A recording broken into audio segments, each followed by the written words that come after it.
Mama Flora ozolela. Mama ya bana na yo ayebisinga aza veuve. Papa oza lukuta. Hein? Ngai. Donc ngai pa kuamba na kufa. Oui. Alobi okufa 2 ans passés. Ozo kosela nga makambu na hotala. Hein? Omoni ndege nzamba expose yo oyo ndeko nanga. Problématique oyebisa ngo bala yeyo. Mama, na sambwe kinduma pasi. Mama Flora olekisi. Nga pe na oluka mwasi atai na nga. Ezanga te.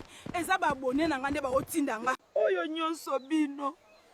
Oh, ma Flora la ta pantalon bomoni esika ememi nga soki papa kuamba akena na kolinganga. Ah, Cynthia, nazwi délivrance ma Flora mutu pasi eleki. Papa kuamba nga na sepelaka na yo banda. Na bangaka nde mama Flora. Ma Flora banda akota réseaux sociaux. Ba abonné na ye ba bebisa ye. Mboka mobimba eyebi ma Flora moyeza te matata. Papa kuamba.